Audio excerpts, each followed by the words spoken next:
They emerge from the desert mist like ghosts ahead of the lead elements of Egyptian armor, first a few and then whole platoons. Iraq's frontline soldiers coming out of their trenches and surrendering without even firing a shot. They're surrounded and ordered to kneel at gunpoint. You can see the terror in their eyes. Oh God, they're going to kill us now. And then relief when they realize they will not die, and their cries of salam, salam, peace, peace, will be heard. A moment ago, they were enemies, these Egyptians and these Iraqis. Now, though, when it's over, victor and vanquished together chant Allahu Akbar, God is great. And at last it sinks in. They really have finally survived this war. They really are going to live. A moment that's more than enough to make grown men cry. And even though they were enemies, now they are among family. The Egyptian colonel whispers to the Iraqi prisoner on the ground in pain from a head wound. He comforts him. It is all right, soldier. You are safe now. I, too, am an Arab. I am your brother. Richard Threlkeld with the Egyptian Army inside Kuwait.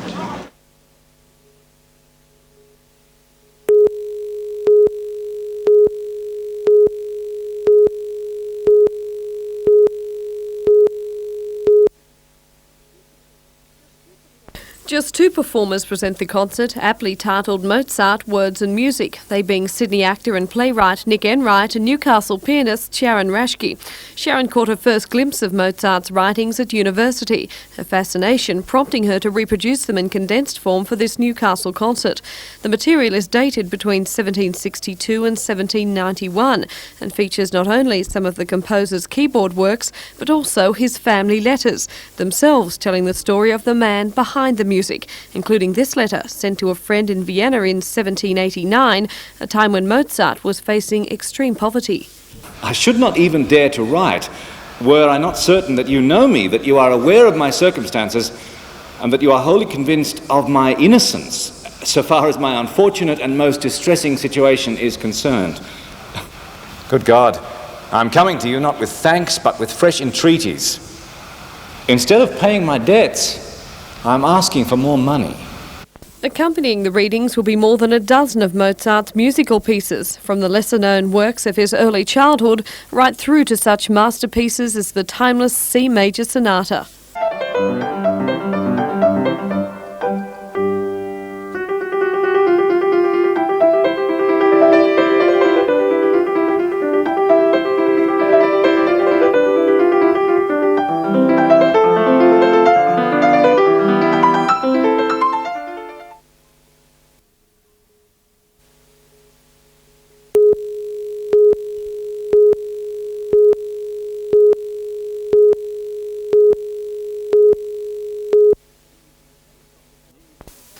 News that the helicopter jump had been vetoed by the Civil Aviation Authority reached Dar Davies as he was preparing for a rehearsal jump at the International Sports Centre this morning. Davies told show officials he'd been planning the event for months, but had only received notification from the CAA this morning.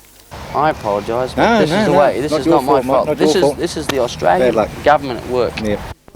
Davies is well known to show audiences for his daredevil motorcycle acts, and he's no stranger to freefall. But the CAA says the use of a helicopter was not in a controlled situation in that there was a large crowd of people. The CAA said the pilot would have no clear avenue of escape in an emergency. Helicopters have performed over crowds in Newcastle before, most notably the display by the newly purchased Westpac rescue helicopter before a crowd of more than 30,000 people at the ISC last year.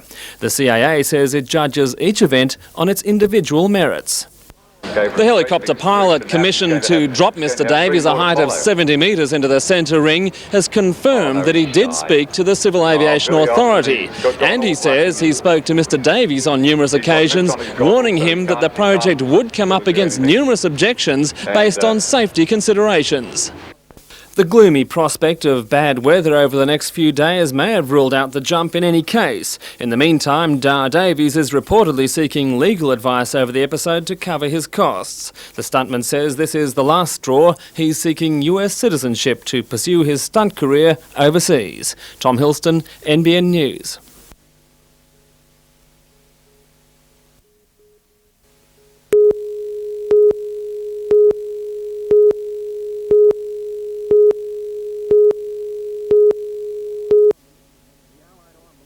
The Allied armies under General Norman Schwarzkopf's command descended on the remnants of Iraq's Republican Guards, trapped in a coffin corner with an uncrossable river at their back and the most powerful tank force in the history of warfare at their front. The gates are closed. There is no way out of here. There is no way out of here. And the enemy is fighting us in this location right here. The commander of Operation Desert Storm made it clear his mission is not only to liberate Kuwait, but to destroy the Republican Guard. And he seemed to take special satisfaction in that. The Republican Guard are the ones that went into Kuwait in the first place. They get paid more, they get treated better, and oh, by the way, they also were well to the rear here, okay? So they could be the first ones to bug out, okay, when the battlefield started folding, while these poor fellows up here who didn't want to be here in the first place bore the brunt of the attack. Well, that didn't happen. Saddam Hussein started the war with 4,200 tanks in the Kuwaiti theater. By nightfall, he had lost 3,000 and counting.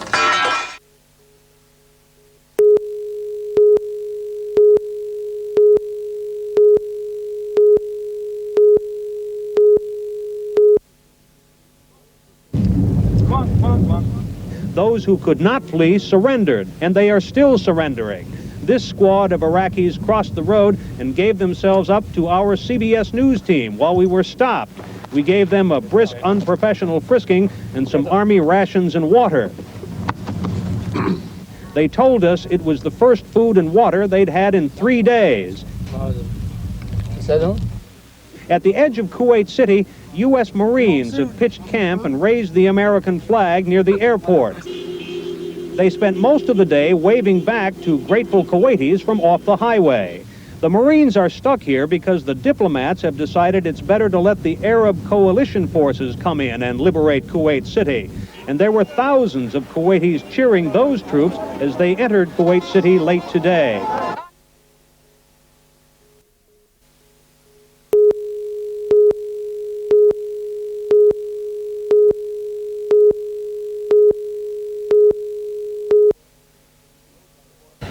The road from the border to Kuwait City was shattered by the smoke from huge oil fires set by the Iraqis. On the outskirts of the capital, crowds gathered by the highway to celebrate their freedom and welcome their allies, especially the Americans. Very happy, very happy.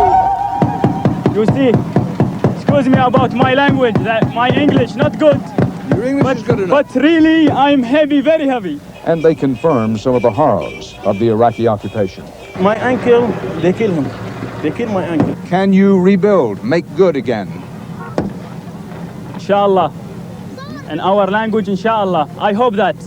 For a few hours, as Kuwait City was being liberated, many were afraid to come out of their homes.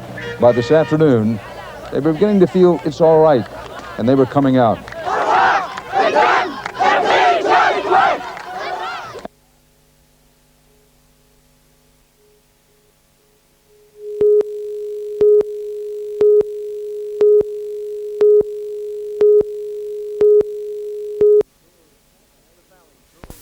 The Valley Brewery Tavern opened just 2 months ago and has enjoyed a roaring trade, but that success didn't please some nearby residents who complained to a licensing court that patrons leaving the nightclub in the early hours were disrupting their lives. It's basically the noise from the people leaving at night, swearing the language.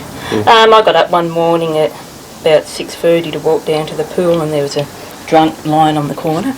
People next door had someone asleep in their front yard from it. It's mainly the cars screeching and the language when they leave, when it closes. Not everyone had complaints. I've never heard any noise from over there.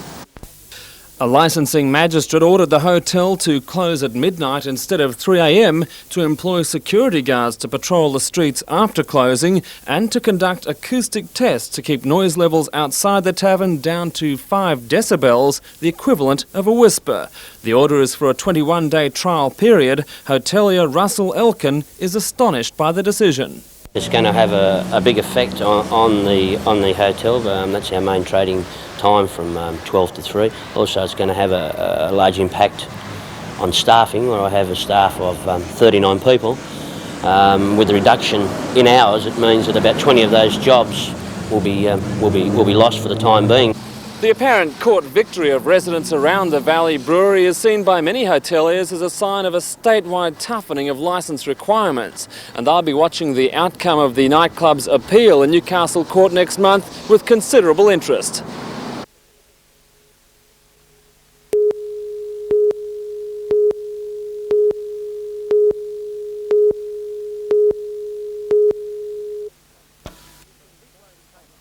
The Sea Road Tamar, a 15,000-tonne freighter for the Bass Strait run, will be launched in mid-April, and once fitted out, work at the yard will cease altogether. 15 were given a week's notice today, and up to 30 a week will be retrenched after that until all 320 have gone.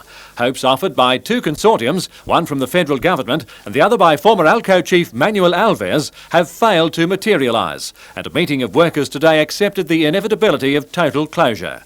After that, any new owner would begin from scratch, with new pay rates and conditions, something the Metalworkers Union accepts. We're prepared to sit down and talk with anybody about maintaining the shipbuilding industry in Newcastle. The workers today also rejected the idea of forming a fighting fund to help those retrenched. They've lost enough already.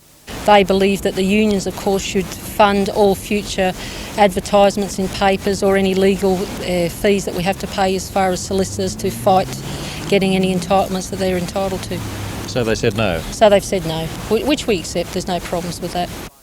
Also absorbed by ANL on a casual basis is former Carrington's General Manager Keith Lynch, who told remaining staff there's no way of knowing when any monetary entitlements will be available to former employees. Things like disposing of the stock in the store, for example, will have a significant effect to the amount of money into the fund for their entitlements. So I was able to bring them up to date of where that is and what's planned in the future there. So you're confident that everyone will get something? Oh, everyone will get something. It's a matter of how much. The Sea Road Tamar is the biggest vessel built at the yard. The splash it makes at 8 a.m. on April the 13th will be correspondingly large in more ways than one.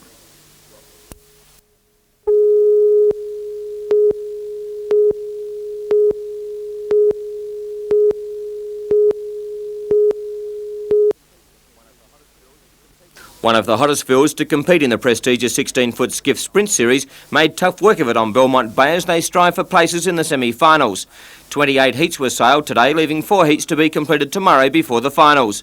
Defending champion Beechwood Homes, skippered by Dave Anstey of Belmont, had an up-and-down day with a win, a second and a third, and has his work cut out to make the semis. On the day there wasn't one boat that remained undefeated, but those who did make the best of the conditions were Belmont's John Millwood aboard Castrian Homes, and he sailed into the Group A semi-finals along with Gary Phillips from Georges River in Sydney sailing Real Trans. In Group B there was also 2 semi-finalists decided, and they are both from the Manly Club. Craig Nichols was consistent aboard Clearview, and FGI Cleggersill with Gavin Jones at the helm was in fine touch. The quarterfinals will be sailed at 1:15 tomorrow, with the semis at 2:15 and the grand final at 3 p.m.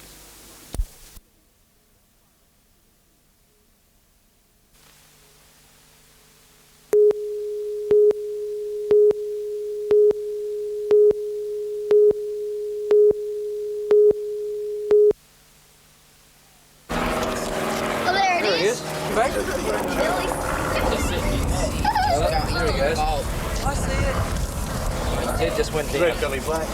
That's yeah. Hang on, he's rather nudge him out.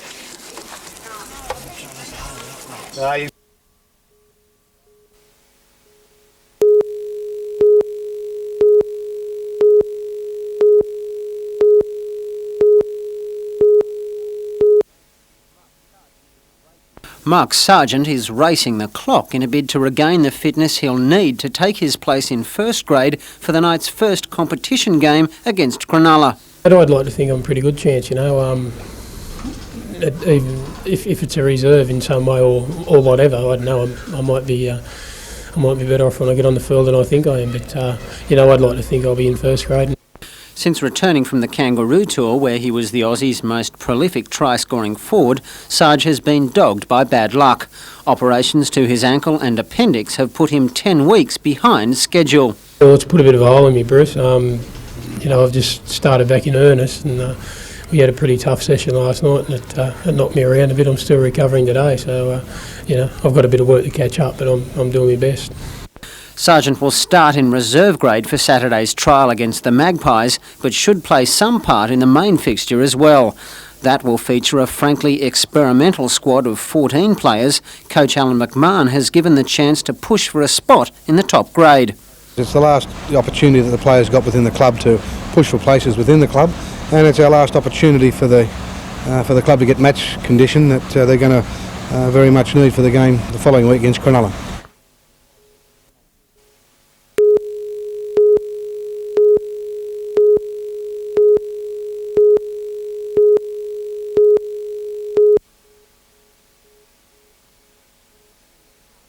It's no news to anyone that every day more and more Australian businesses are going under.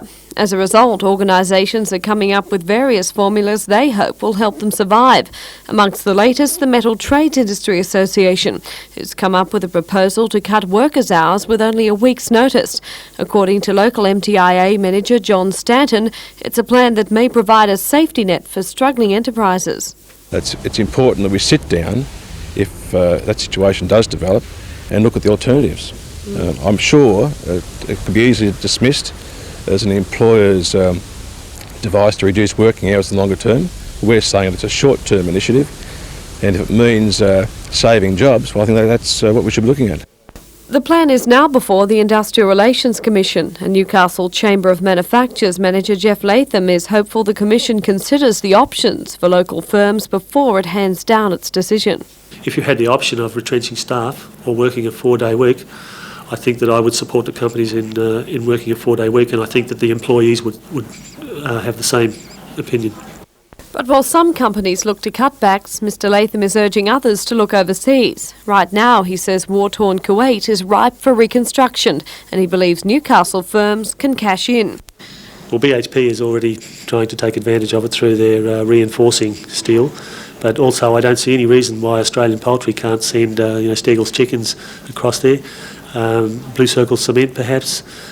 We've got Castle Chemicals out there at Sandgate that manufacture industrial cleaning, surface cleaning material, and I don't see why that can't be used across there. Mr Latham has been talking with these firms and with the Special Austrade office in Canberra, set up just to deal with Australian companies keen to move on Kuwait. And while he admits the prospects of expanding overseas may prove daunting, the support to do just that has never been greater. We have government departments that are set up to assist companies with that, and we have government incentives. I think that we should look at utilising those.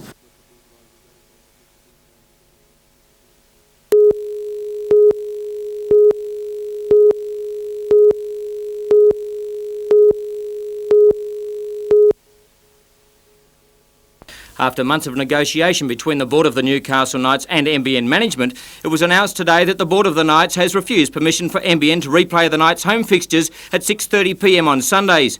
Chief Executive of the Knights, Mike Armstrong, explains why. When we weighed up all the pros and cons, we thought that the need to protect the Knights' ongoing financial viability, especially in the next 12 months, was of more importance to us than providing a service to the people throughout the Hunter Valley viewing area. In the past seasons, the Blue and Reds have proved one of the biggest crowd pullers in the Winfield Cup, and the signs are there that 1991 will again be a huge year for spectators and the bank account of the Knights. From NBN's point of view, bitter disappointment at the announcement. Yes, we are disappointed, Mike, but it's a matter for the Knights board, a decision for them to make, and we respect that decision. Obviously, we'll continue supporting the Knights in any way possible. Absolutely, there's no problem between NBN and the Knights. In lieu of the Knights at home, we will now show the Winfield Cup match of the day between 6:30 and 7:30 on a Sunday night, and also the Friday night football at 10:30 on Friday nights, or 8:30 if the Knights happen to be playing in the game. Have NBN shut the door on any future negotiations with the Newcastle Knights? We will continue dialogue with the Knights in the hope that we'll be able to do it next season.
Anne Sargent represented Australia for 11 consecutive years from 78 to 88 and 6 of those as captain. Now a Director of Coaching and Media Liaison Officer for the New South Wales Netball Association, Anne travels the length and breadth of the country, passing on her vast knowledge. Today, Anne and her staff coached the Hunter Academy of Sports elite squad for an hour and then turned their attention to the 80 successful applicants for the clinic. It is hoped that these clinics will become a regular affair as the talent in this area continues to develop.